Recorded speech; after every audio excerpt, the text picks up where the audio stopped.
Okay. Do you want to know how I know that Donald Trump had a very, very bad day today? Because tonight, just about 24 hours after he announced a ceasefire with Iran, he wasn't posting about his ceasefire with Iran. Nope, he was posting about NATO and Greenland in all caps. And I will tell you, I mean, posts about NATO and Greenland in all caps are kind of a dead giveaway that things are not going well elsewhere. And yes, in what is perhaps the least surprising turn of events, Trump's big 2-week ceasefire deal with Iran is kind of falling apart. And why is it not surprising? It's not surprising to me at all. Because despite all the claims that the U.S. and Iran had come to some sort of a historic ceasefire, as they shouted it from the rooftops last night, it seemed like they never actually agreed on the basic parameters for negotiating the biggest issues. I mean, they never agreed on how the Strait of Hormuz would reopen and whether Iran would continue to control it. They never agreed on whether or not the ceasefire included Lebanon. They never agreed on whether or not Iran having the right to enrich uranium as part of their nuclear program was even on the table. None of that was apparently nailed down before this deal was announced last night. And so today, it all fell apart. Not surprising at all. Iran's Fars news agency reported that the Strait of Hormuz has been reclosed over Israel's continued strikes in Lebanon. Bloomberg reports that just 3 ships actually made it through the strait. Before the war, 135 ships sailed through there every single day, just to give you a sense of the context there. And Iran is reportedly hoping to extract payment from ships for safe passage, a real boon for Iran, something they have already been doing. Throughout the day, Iran continued to fire missiles at our Gulf allies in the region. And by this afternoon, the Speaker of Iran's parliament had accused the United States of violating the agreement altogether, saying, quote, "In such a situation, a bilateral ceasefire or negotiations is unreasonable." So, everyone, less than 24 hours later, other than that, everything seems to be going great. Now, on the question of what Donald Trump has actually achieved in this war of choice that he is now desperately and unsuccessfully trying to unwind, well, all Trump needed to do, and I bet he was doing this, we know his TV habits, was turn on his favorite Fox Morning show today to know that he has achieved basically nothing. The president's demands, we have not reached any of those objectives. I have full confidence that the president is going to find some way to make this happen. But he said that we want to dismantle all major nuclear facilities. That has not happened. The end of uranium enrichment on the soil, they're still enriching. The transfer of the enriched uranium stockpiles out of Iran, that hasn't happened. The acceptance of intrusive international inspections, they're still not willing to do that. And they have not suspended their ballistic missiles program. They're still firing them off to stop the production of the long-range missiles. That's just a few of them on the president's proposal. That was on Fox this morning. They had graphics. He prepared what he was going to say there, and it was definitely not a ringing endorsement.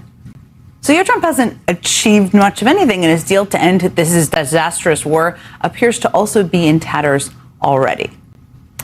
But if you just listen to the Trump administration or their allies in that universe of MAGA land, you would think that Trump got everything he wanted and it was just all about to end. Time to roll out the mission accomplished banner. Trump literally told a French news outlet that the deal was a, quote, total and complete victory. And Secretary of Maximum Lethality Pete Hegseth took his own victory lap in a very Pete Hegsethian way. Iran begged for this ceasefire, and we all know it. Operation Epic Fury was a historic and overwhelming victory on the battlefield. A capital V military victory. And then he dropped to the ground and did 20 push-ups and kissed his muscles. Not really. I mean, just metaphorically. He thought about it. I think he thought about it. But when things aren't going well, all you can do is pound your chest and claim victory with a capital V, as Pete Hegseth just did. Or you can do whatever the hell this is. Democrats are already saying that this is taco. Trump always chickens out. Let me give you another acronym. Nacho. Never avoids confronting hard obstacles. Okay. Griff there. That's his name, Griff. was probably so proud of himself when he wrote that down this morning in big block letters and practiced it in the mirror. But the fact is, as the day rolled on, it became harder and harder and harder to deny the reality that this deal was falling apart. That became abundantly clear when reporters caught up with the Trump administration's highest-ranking negotiator by their own definition in these peace talks, Vice President J.D. Vance. Here he was today being asked a very valid question about when the strait would reopen. Mr. Vice President, Iran is continuing to block the Straits of Hormuz. Do you have an expectation of when that strait is going to be open? Well, we've already seen an increase in traffic today. Hopefully we'll see an increase in traffic tomorrow. We actually think that we are seeing signs that the Straits is starting to reopen. Okay. So we've seen an increase in traffic today. That's what the vice president just said. As I mentioned before, Bloomberg reports that just 3 ships were observed leaving the region, at least 2 of which had ties to Iran. Iran is publicly claiming that the strait remains closed. They're continuing, as far as we know, to charge fees to people who want to go through.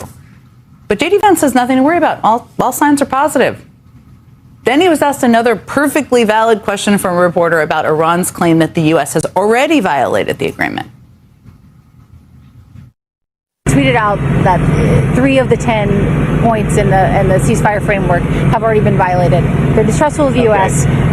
What do you make of him tweeting that out before negotiations? So I thought it was interesting, actually, because I did see that tweet from Ghalibaf actually just a couple of minutes ago. Let me just say this. I actually wonder how good he is at understanding English, because there are things that he said that frankly didn't make sense in in the context of the negotiations that we've had.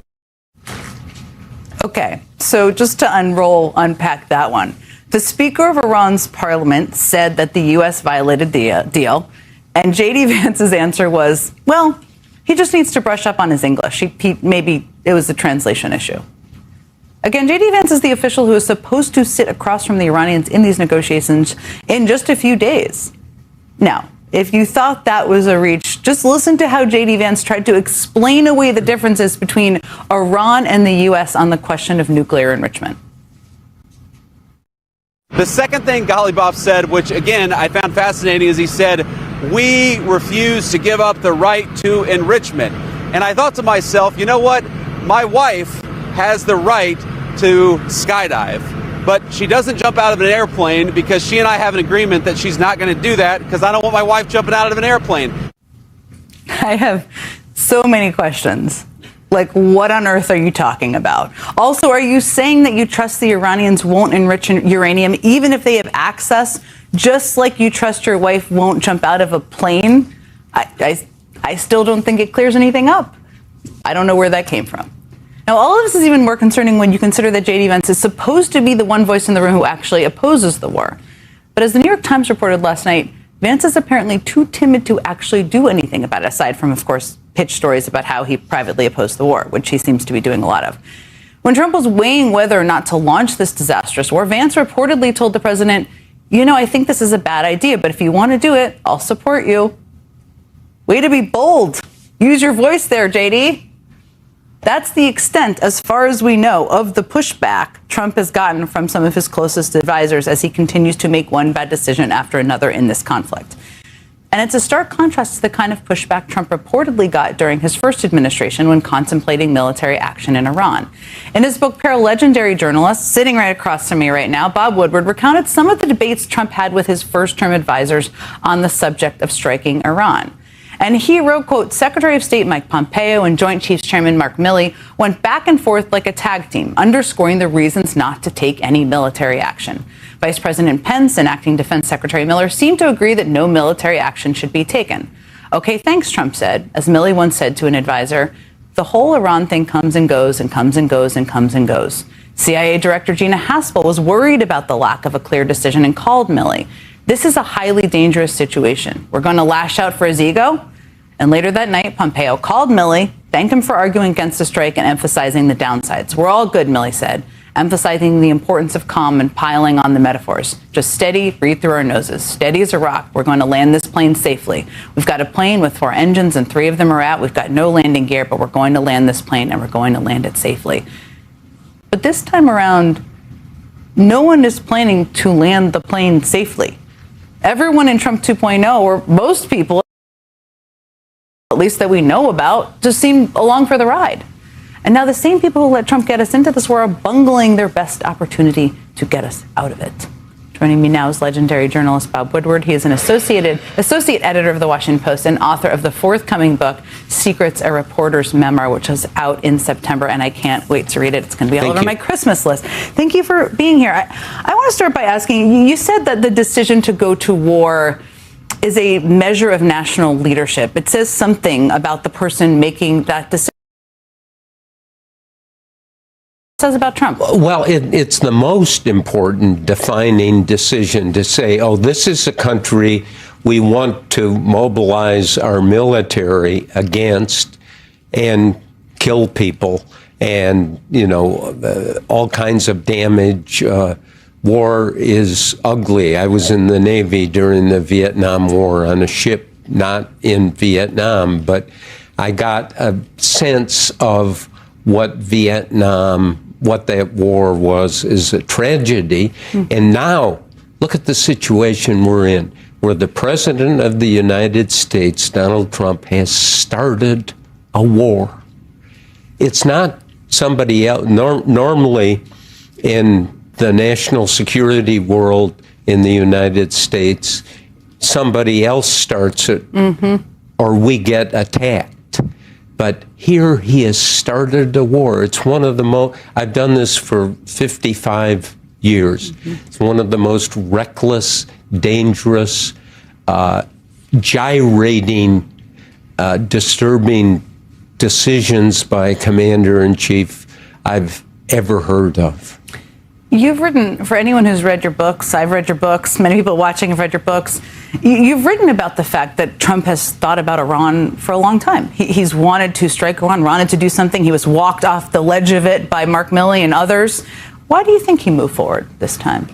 Well, I think he just hasn't thought it through, and that he has lost touch with what war is. People die. Mass destruction, and to be in this mess is tragic for the country. Quite frankly, I think it's tragic for him because he's not going to be able to explain it.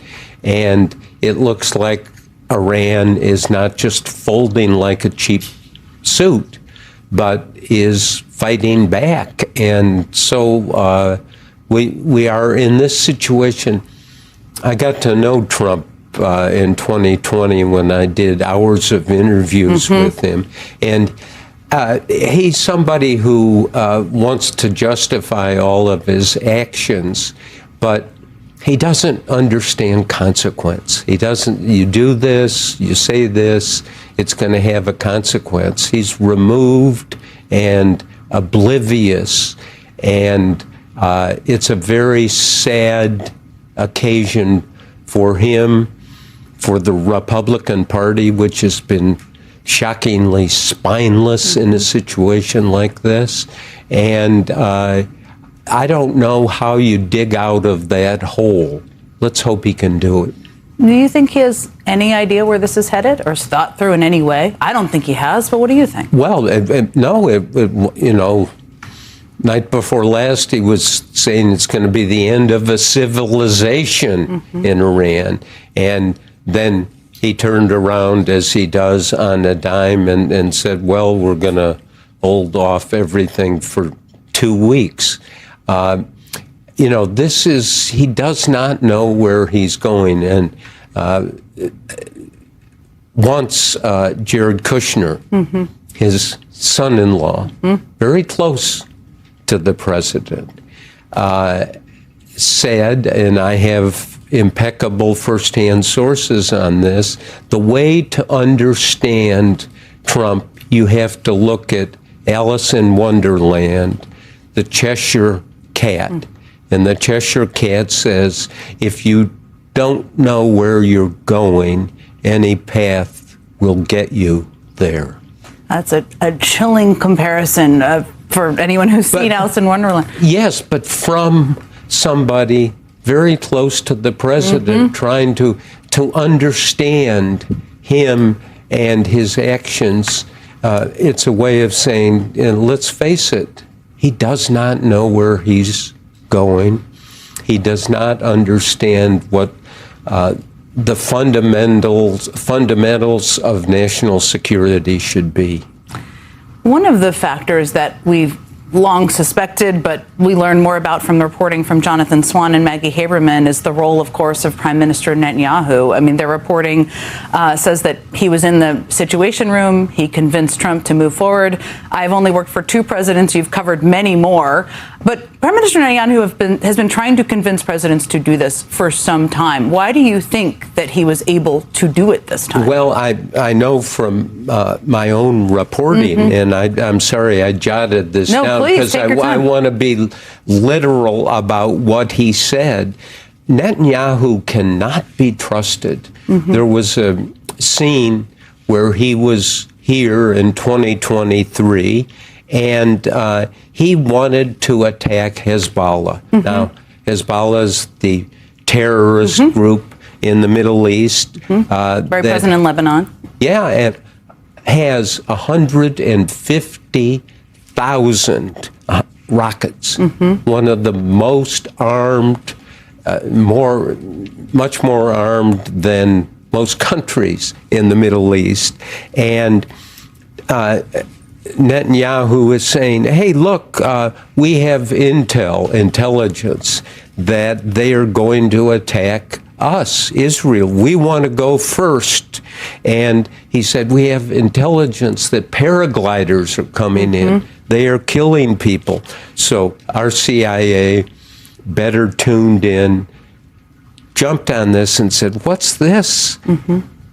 Not paragliders, birds. Just lying. We were going to, misunderstanding, not having the necessary intelligence to get it right. This is not an unserious moment. It's one of the most serious moments for the country. And to mix up paragliders with birds, I mean, we're on the edge of an all-out war in the Middle East. Jake Sullivan, who was Biden's national security advisor, somebody nonpartisan, somebody who did that job very well by all accounts, Democrats, Republicans, left, right, said it was one of the most horrifying moments of his professional life because we would go to the brink for no reason.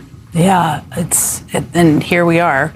Yesterday, Trump posted, you referenced this already, online, that a whole civilization will die tonight and never be brought back again. It sometimes is easy to become numb to the bombastic language of Trump, but this is a case, again, where you have covered so many presidents, you have so many sources of what they've said privately. Have you ever heard a president even talking that way privately or anything like that? Put it into perspective for us. No, I mean, there's the perspective is that it is, as I say, reckless. It is one of these things, the idea that a president would talk and think that way and then turn on a dime, as he did, and say, okay, we're going to have a 2-week stand down. What does he call it? Not a pause, but I mean, we're just going to have no more fighting for a while. Strategic stand downs generally are for the purpose of getting people together to talk and make peace. But this just sounds like, well, we're going to have 2 weeks off and then we'll resume. And it's done this for, as I say, too many decades. And to see this perilous moment instigated by a president deciding to start a war. Sometimes presidents have carelessly become involved in war, or a couple of times started one on the basis of faulty intelligence. But this is not an intelligence issue. This is a serious national security moment. and you really have to worry about it.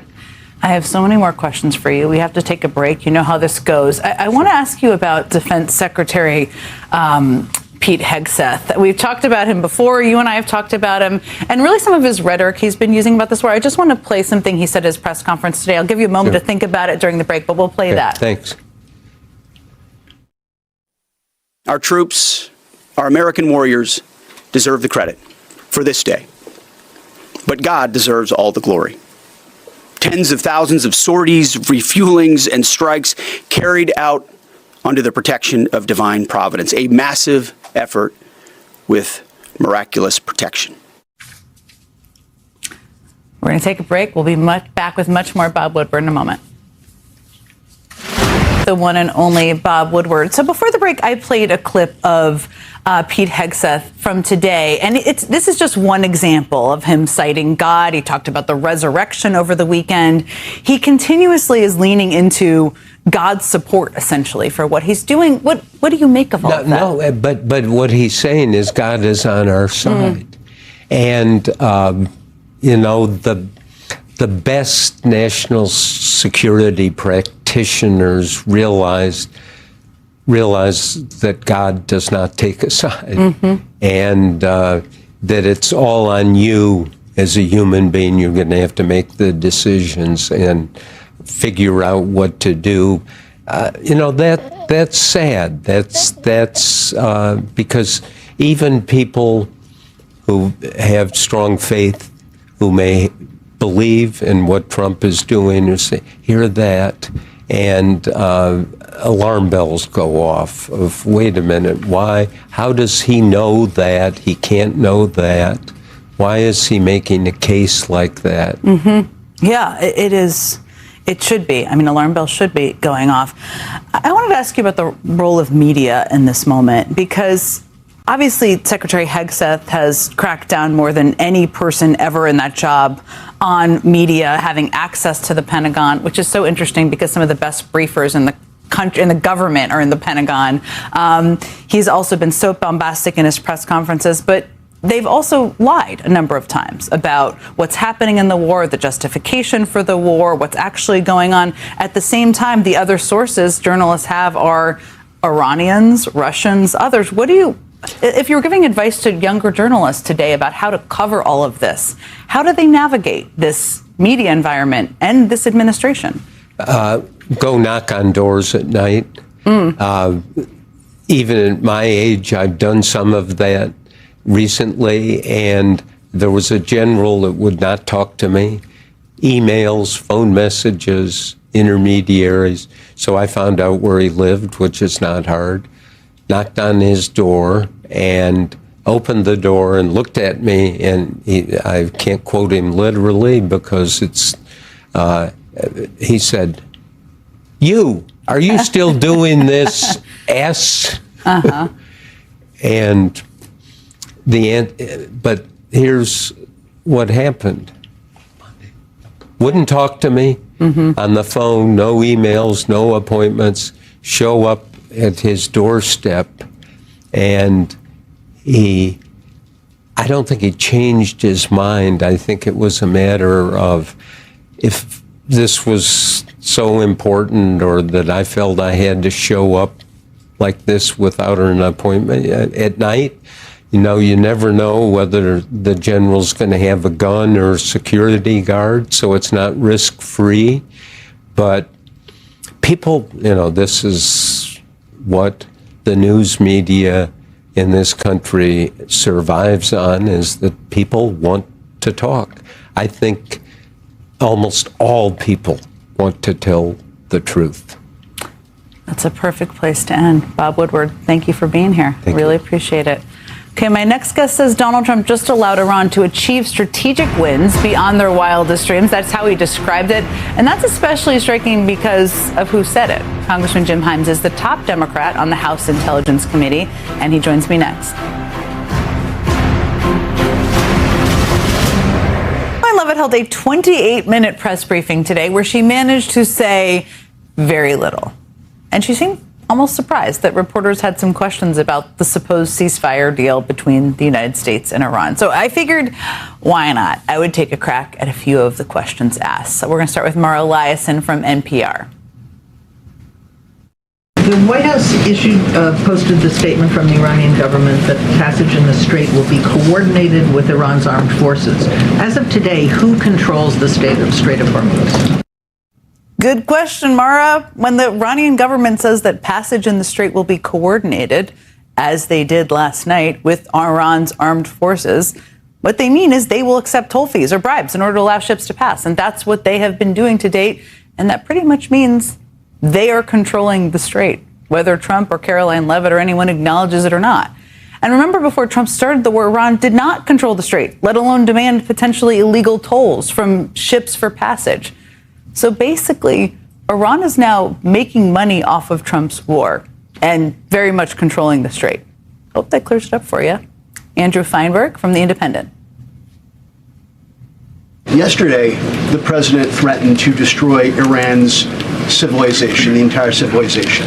Not the Iranian government, but the Iranian civilization, the Iranian people. The U.S. has been a moral leader for most of its history by fighting wars against other governments, not against civilizations. How can the president claim that America can ever have the moral high ground if he's threatening to destroy civilizations and not casting wars as fights against other governments?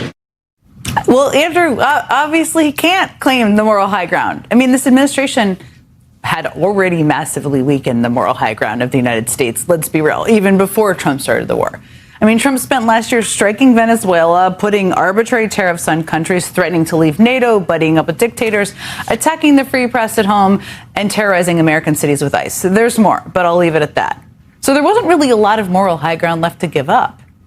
But still, the president of the United States threatening to kill an entire civilization is unprecedented. You just heard Bob Woodward. It's unhinged. And it's embarrassing and damaging to our country's reputation. That's not an opinion held just by me, but by a lot of people across the political spectrum, including Democrats, staunch Republicans, and even some who describe themselves as ultra MAGA. And yet, as always, this administration is here to defend it. Okay, my word from Politico. Given what we've seen in Lebanon today and the increased attacks from Israel, I mean, is there any concern that Netanyahu is trying to kill the ceasefire? Of course there should be a concern. I mean, Netanyahu reportedly convinced Trump to start this war to begin with, something he tried with other presidents in the past, while Netanyahu was somehow meeting in the Situation Room, according to new reporting. And the United States and Israel have had different objectives from the beginning, which is a huge flag and has always been.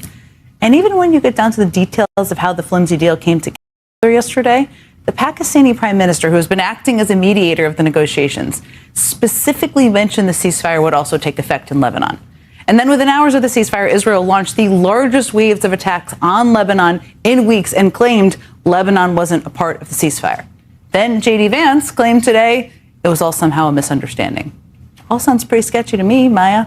And I have the perfect person to ask about all of it. Joining me now is the top Democrat on the House Intelligence Committee, Congressman Jim Himes of Connecticut. Congressman, clearly, I mean, the U.S. and Iran seem to have very different views of what was agreed to, important issues like enrichment, control of the state, whether Lebanon was part of the ceasefire. How do you explain what we've seen play out over the last 36 hours? Well, it's obviously critical that the Trump administration be able to claim some kind of victory here, right? So you either get the kind of non-answers that you just highlighted, or you get a very narrow military tactical answer, which is, look, we sank their Navy. And yeah, we spend about $1 trillion a year on our military. And so we did, in fact, sink their Navy. But look around the world. I mean, let's take a quick walk around the world, right? The Iranian regime is more vicious and younger and more under the control of the Republican Guard than they were a month ago. They have now demonstrated that they can survive the very worst that we can throw at them militarily, and not just survive, but put their hands around the neck of the global economy by stopping the flow of oil through the Strait of Hormuz. What's happening in Asia? In Asia, countries like the Philippines and Thailand and Malaysia, these countries that are essential to us as we think about China, are actually having to shut down their economies and do 4-day work weeks because they can't get energy. The Gulf states, our allies in the region, Bahrain, UAE, Dubai and stuff, these were countries that wanted to have Georgetown and art museums. And now, of course, they're in the middle of a smoking combat zone. And our European allies are saying, what the hell did you just do? By the way, Russians are selling oil like never before. And what are they doing with that oil money? They're using it against the Ukrainians and the very Ukrainians that we are begging for help to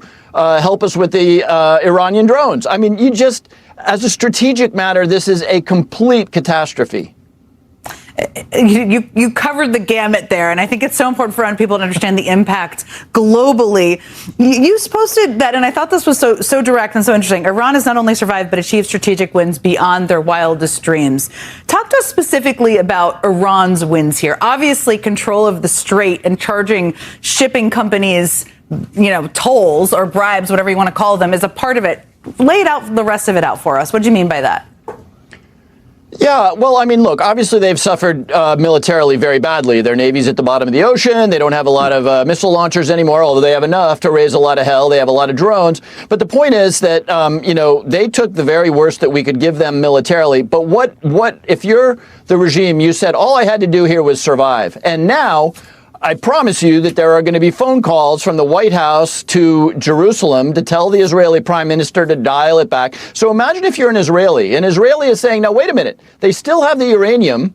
Maybe they've got even more motivation than they've ever had before to build a nuclear weapon to make sure that this never happens to them again. So if you're an Israeli, what the hell was achieved, right? And, imagine if you're an Iranian expat, right? And you left the country in 1979 when the Shah was overthrown. And Donald Trump told you that we were going to support a popular uprising and there was going to be a democracy and this hideous regime was going to be gone.